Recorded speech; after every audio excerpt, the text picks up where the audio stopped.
Hello everyone, कैसे हो आप सब? आई होप आप सब अच्छे होंगे। तो आज के इस वीडियो में बात करेंगे हम फोर्थ सेमेस्टर में कितने सब्जेक्ट्स हमें पढ़ने को मिल रहा होगा सिविल इंजीनियरिंग ब्रांच में, और हमारा कोर्स कौन सा चल रहा था, डिप्लोमा का या फिर पॉलिटेक्निकल, उसके कोर्स के बारे में बात कर रहे थे हम। तो हमने लास्ट वीडियो में बात किया था कि हमारे जो डिप्लोमा या पॉलिटेक्निक के सिविल इंजीनियरिंग के ब्रांच में, ठीक है, थर्ड सेमेस्टर हमारे कितने सब्जेक्ट्स होते हैं, सारे सब्जेक्ट के बारे में थोड़ा थोड़ा जिक्र किया था, ठीक है, उसके बारे में थोड़ा बताया था मैंने।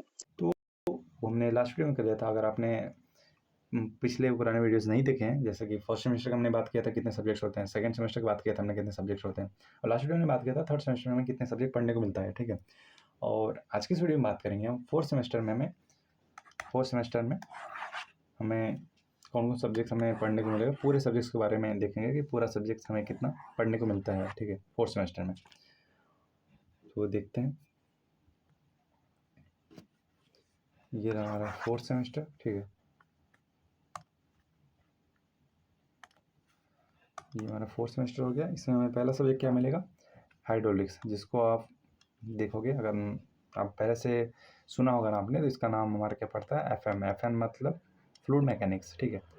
क्या इसका नाम है, फ्लूइड मैकेनिक्स। हम इसमें बात करते हैं फ्लूइड मैकेनिक्स। इसमें हम जनरली बात कर रहे होते हैं फ्लूइड की प्रॉपर्टीज़ के बारे में, ठीक है, जैसे कि शियर प्रॉपर्टी होती है इसकी, फ्लूइड में विस्कोसिटी वगैरह होता है, ठीक है। तो ये सारी चीज़ें हम इसे पढ़ते हैं, ठीक है। इसमें बहुत सारे इसके ब्रांचेस आते हैं, ठीक है। फ्लूइड स्टैटिक है, फ्लूइड डायनेमिक्स हो गया, काइनेटिक्स हो गया, काइनेमेटिक्स हो गया, क्या बहुत सारे डिफरेंस हमें इसमें पढ़ने को मिलता है, तो समझ में आता है यहाँ से, ठीक है। तो हमारा क्या हो गया, हाइड्रोलिक्स हो गया। फिर इसका हमें प्रैक्टिकल वगैरह करने को मिलता है। फिर बात करते हैं एडवांस सर्वेइंग की। बात करें तो हमने जैसे कि थर्ड सेमेस्टर में हम पढ़ चुके होते हैं, सर्वेइंग का जो बेसिक्स होता है वहाँ से पढ़ चुके हैं। अब एडवांस की बात करते हैं, एडवांस इसमें पढ़ते हैं, ठीक है। और फिर एडवांस सर्वेइंग का लैब, हालांकि अब देखो नाम, ये नया सिलेबस जो आया है इसमें थोड़ा सा नाम को चेंजेस कर दिया है, ठीक है। पहले होता था सर्विंग फर्स्ट करके होता था, फिर सर्विंग सेकंड होता था। अब क्या कर दिया है, एक में बेसिक सर्विंग कर दिया है, फिर दूसरे में एडवांस सर्विंग कर दिया है। तो ये लैब हो गया यहाँ पे। फिर ये थियरी ऑफ स्ट्रक्चर, ये बहुत ज़्यादा इम्पॉर्टेंट भी है और एक तरह से अनइम्पॉर्टेंट भी है, ठीक है। थियरी ऑफ स्ट्रक्चर को हम टॉस बोलते हैं, ठीक है। और ये थोड़ा सा पढ़ोगे तो कहोगे कि नहीं, ये चीज़ें हमें समझ नहीं आ रही है सब्जेक्ट, ठीक है, क्योंकि इस सब्जेक्ट में बहुत ज़्यादा कंसेप्ट यूज़ हुआ है सोम का, ठीक है। स्ट्रेंथ ऑफ मटेरियल अगर वीक है तो ये समझ में आने से रहा, ठीक है। तो अपने सोम को थोड़ा सा पकड़ के रखना उस पर, ठीक है।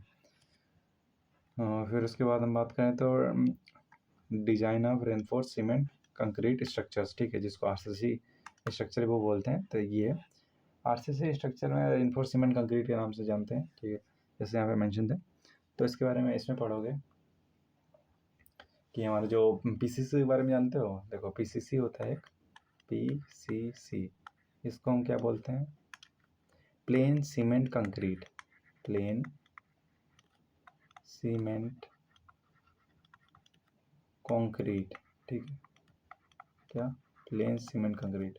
अगर इसमें हमने क्या मिला दिया, इसमें अगर हम स्टील बार्स मिला दिए, ठीक है, क्या, स्टील बार्स अगर हम इसमें ऐड कर देते हैं तो ये हमारा क्या बन जाता है, ये हमारा बन जाता है आर सी सी, ठीक है। स्टील बार्स का मतलब समझा तुम्हें, कि स्टील बार्स मतलब जो छड़ वगैरह जिसको बोलते हैं आप, ठीक है, छड़ बोलो, सरिया बोलते होगे गाँव के लैंग्वेज में। तो उसको अगर हम ऐड कर देते हैं अपने प्लेन सीमेंट कंक्रीट में, तो हमारा क्या बन जाता है, RCC, reinforce cement concrete. Reinforcement का मतलब भी होता है हमारा क्या, एक ऐसा मटेरियल जो हमारा थोड़ा उसमें डक्टाइल भी रहे और हमारे हमारे जो हमारा कंक्रीट है उसके स्ट्रेंथ को मेंटेन करके रखे, ठीक है। तो वो है। फिर हम बात करें तो ये हमारा हो गया। फिर उसके बाद हमें आरसीसी ड्राइंग का भी, मतलब ये हमें पढ़ने को मिलेगा। देखो, ड्राइंग भी थोड़ा पकड़ बहुत अच्छे से बना के रखना। ड्राइंग में बहुत ज़्यादा चांसेस रहते हैं कि फेल हो जाओगे अगर इसमें प्रैक्टिस नहीं किया तुमने, क्योंकि इसमें कुछ लिखने वाला है ही नहीं।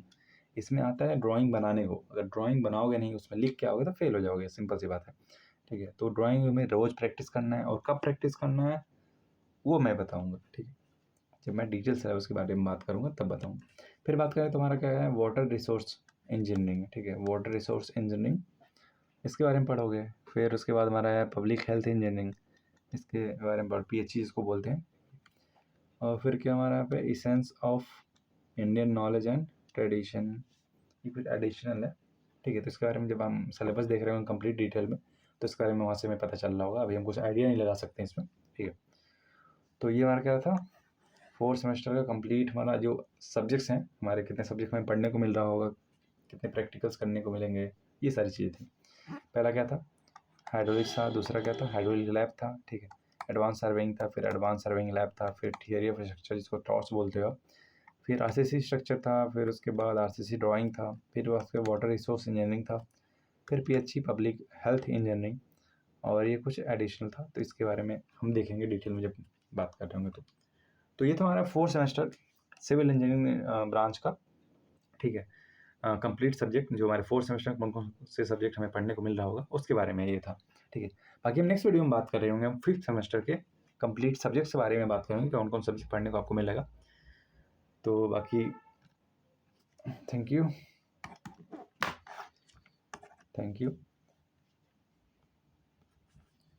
Okay, all the best. मिलते हैं नेक्स्ट वीडियो में, तब तक के लिए see you, have a good day, bye bye.